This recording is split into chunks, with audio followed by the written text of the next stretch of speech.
America F-35 தரப்போறோம் அப்படின்னு சொல்லிட்டார்கள். வாங்கிக்கங்க அப்படின்ட்டார்கள். வாங்க போறோமா என்னங்கிறத ராணுவம் முடிவெடுக்கும், அரசாங்கங்கள் முடிவெடுக்கும்.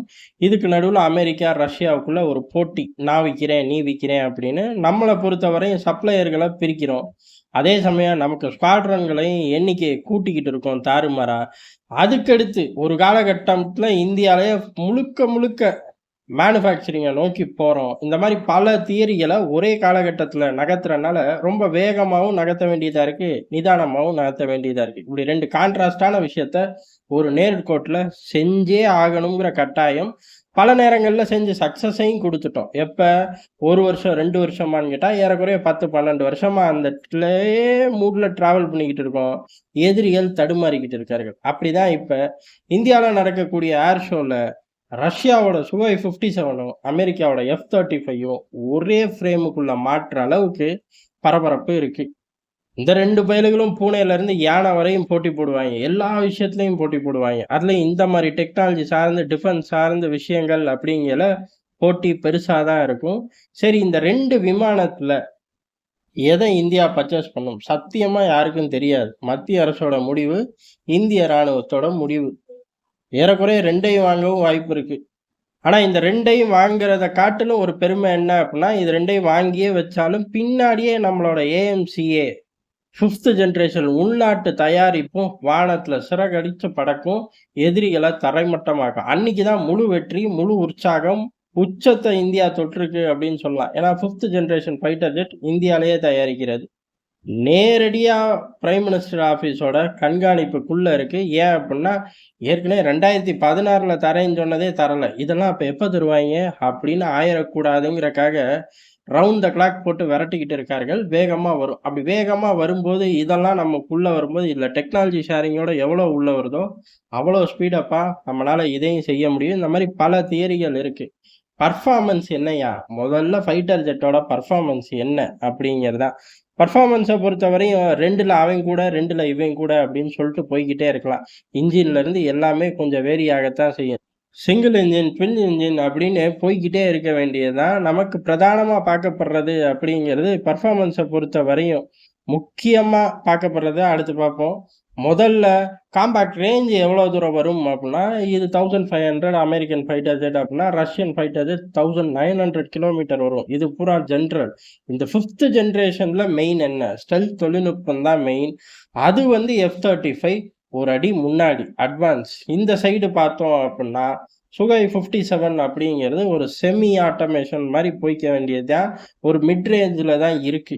முழுசா அந்த ஸ்டெல்த் தொழில்நுட்பத்த இன்னமும் ஒரு பையனும் அடையல அப்படிங்கிறதெல்லாம் வேற கதை. இல்ல சத்தியமா நான் அடைஞ்சுட்டேன் அப்படின்னு சீனா சொல்லிக்கிட்டு இருக்கான். அது தனி கதை. ஆனா இந்த 2 பயலுக கோட் பண்ற ஸ்டெல்த் தொழில்நுட்பமே இன்னும் ஃபுல் ரேஞ்சுல வரல. அதுல F-35 இன்னும் கொஞ்சம் அட்வான்ஸ் ரேஞ்சுல இருக்கார்கள். சுகோய் 57 பொறுத்தவரை அந்த அட்வான்ஸ் ரேஞ்ச் இல்லை அப்படிங்கிறத அவர்களே ஒத்துக்குவார்கள். சரி, இந்த அட்வான்ஸ் ரேஞ்ச் எல்லாம் ஒரு பக்கம் இருக்கட்டும். விலை தான் இங்க முக்கியம் அப்படின்னு அடுத்த பாயிண்ட்டுக்கு போயிருவோம் ஆட்டோமேட்டிக்கா. காரணம் என்னன்னா, வாங்கணும்ல, வாங்கி ஓட்டணும்ல, மெயின்டெனன்ஸ் அதுக்கு மேல இருக்கும். பொதுவாவே அமெரிக்க தயாரிப்புகள். இதுல பெருசா மல்லு கட்டவே வேணாம். அமெரிக்க தயாரிப்புகள் எப்பயுமே கூட தான் வரப்போகுது. அதனால ஏறக்குறைய F-35 பொறுத்தவரையும் சுமார் 130 மில்லியன் வரும். ரஷ்ய தயாரிப்பு 57 சுகோய் 57 பொறுத்தவரை 40 மில்லியன் தாண்ட போறது கிடையாது. இதுதான் அவர்கள் சொல்லக்கூடிய காஸ்டிங். இதிலிருந்து குறைச்சு இந்தியா கொண்டு வருங்கிறதுலாம் வேற கதை. மெயின்டெனன்ஸ் ஜாஸ்தி. கடந்த வீடியோலயே பார்த்தோம். போட்டி போடும்போது சில நேரங்கள்ல பல விஷயங்கள நம்ம விட்டு குடுத்து தான் போணும். மெயின்டெனன்ஸ் பண்ணி தான் ஆகணுங்கிற சூழ்நிலை வந்தா என்ன செய்ய முடியும்? பண்ணி தான் ஆகணும். இதுல டெக்னாலஜி ஷேரிங் கிடைக்குது அப்புட்ன்னா, பண்றதுக்கு தயாராயிரணும். இந்த மாரி பல விஷயங்கள். ஒரு காலத்துல ஆயுதமே விக்க மாட்டான் உனக்கு. எவனும் இவனுக்கு ஆயுதம் விக்கக்கூடாதுன்னு சொன்னவன்லாம், இன்னைக்கு நம்மகிட்ட ஆயுதங்கள் விக்க மல்லு கட்டுறாய்ங்க. இதுவே ஒரு பெரிய சாதனை தான். அப்படி ஆயுதங்கள் விக்கிறியா? சந்தோஷம். வா குடு, குடு, குடு அப்படின்லாம் இங்க யாரும் வாங்கல. முதல்ல கோட் குடு. நான் எல்லாத்தையும் பார்ப்பேன். எனக்கு சாதக பாதகங்கள பார்த்து வாங்குவேன். அதுவும் கொஞ்ச நாளைக்கு தான். அதுக்கடுத்து இதோ செஞ்சுகிட்டு இருக்கோம்ல, நாங்களே முழு மூச்சா செய்ய ஆரம்பிப்போம், விக்க ஆரம்பிப்போம். அந்த கொஞ்ச நாளைக்கும் இங்க பாதி நீ செய்யணும். உங்க ஊர்ல மீதிய செஞ்சுக்க. போதுமா? அப்படிங்கிற தியரியோட போறோம். இதுதான் வாங்குறத காட்டிலும் பெருமை. அத எப்படி வாங்குறோம் அப்படிங்கிறது தான். இந்த அளவுக்கு மைலேஜ இந்தியா எடுத்துக்கிட்டு இருக்கு. இதே சமகாலங்கள்ல இதே அளவு மைலேஜோட வேற நாடுகள் டிராவல் பண்ணுதா அப்படின்னு கேட்டா இல்ல. இல்லாதனால தான் ரஷ்யாவே பெரிய அளவுல இந்தியாவோட பொருளாதார கொள்கை இப்ப உள்ள இந்தியாவோட பொருளாதார கொள்கைய பல நேரங்கள்ல பாராட்டி பேசி, இதையே நம்மளும் இம்ப்ளிமெண்ட் பண்ணணும் அப்படின்னு சொல்லி வேகமா அங்கேயும் செய்கிறார்கள்.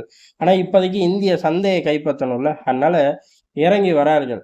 சுகோய் 57 முற்றிலும் இந்தியாலயே தயாரிச்சுக்கங்க. எத்தனை யூனிட்டோ அத இங்கேயே தயாரிப்போமே! இப்ப என்ன கெட்டு போச்சு அப்படின்னு சொல்லி ரஷ்யா இறங்கி வருது. அமெரிக்காவும் இறங்கி வந்து தான் ஆகணும். ஏன்னா இந்த மாரி விவகாரத்துல இறங்கி வந்தார்கள்னா, ரேட்ல குறைய மாட்டார்கள். இல்ல கூட எதையாச்சும் வாங்க சொல்வார்கள். இல்ல சீனாவ நோக்கி போம்போது பின்னாடி வாங்கம்பாங்க. எல்லாத்துக்கும் நம்மளும் சொல்லுவோம். சீனாவ நோக்கி நாங்களும் கூடவே வரோம். பின்னாடி வரமாட்டோம். ரேட்டு கூடுறப்பலாம் இல்ல. டெக்னாலஜி ஷேரிங் இந்த மாரி பல விஷயங்கள எடுத்துட்டு, இந்த ஃபைட்டர் ஜெட் F-35 எப்படி பெரிய அளவு மைலேஜ் எடுக்குது? ஏன் காரணம்? அமெரிக்க தயாரிப்பா? அப்படிலாம் கிடையாது. F-35யோட புரொடக்ஷன் யூனிட் அப்படிங்கிறது ரொம்ப ஜாஸ்தி. கணிசமான லெவல், கணிசமான இடங்கள்ல பயன்படுத்தியாச்சு. கணிசமான ஏர் ஷோல ஈடுபட்டாச்சு. சுகோய் 57 அப்படிங்கிறது மேனுஃபேக்சரிங் யூனிட்டே லெவல் ரொம்ப கம்மி தான். இதுக்கும் கம்பேரிசமே கிடையாதுங்கிற லெவல்ல தான் தயாரிச்சிருக்கார்கள். ஏர் பெர்ஃபார்மன்ஸ் அப்ப கம்மியா தான் இருக்கும். அதே மாரி பர்ச்சேஸ் பண்ணி ஃபீல்டுல போனதும் கம்மியா தான் இருக்கும். இது போக இது ஸ்டெல்ல அட்வான்ஸ், இது மிட் ரேஞ்ச் அப்படிங்கிறனால எல்லாத்துலயும் ஒரு படி மேல இருக்கு. அந்த ஒரு படி நமக்கு தேவையா? இல்ல பின்னாடி வரக்கூடிய நம்மளோட சிங்கக்குட்டி ஏஎம்சிஏ உள்ளுக்குள்ள வந்துருமா? அப்படிங்கிறது தான் அந்த ஃபைட்டர் 5த் ஜெனரேஷன் இந்திய தயாரிப்பு உள்ளுக்குள்ள வந்துருச்சு அப்படின்னா, கணிசமான மைலேஜ இவர்களோட உதவி இல்லாமயே எடுத்துறலாம். அதுவரை நம்ம டிராவல் பண்றக்கும், அதுவரை யுத்தங்கள் வந்தாலோ, இல்ல வராம எதிரிகள மிரட்டவும் தான் இம்புட்டு வேலைய நம்ம பார்த்துக்கிட்டு இருக்கோம். பார்த்து தான் ஆகணும். அத சிறப்பாவும் பார்த்துக்கிட்டு இருக்கோம் அப்படிங்கிறது தான் எதார்த்தமான உண்மை. நன்றி, வணக்கம்.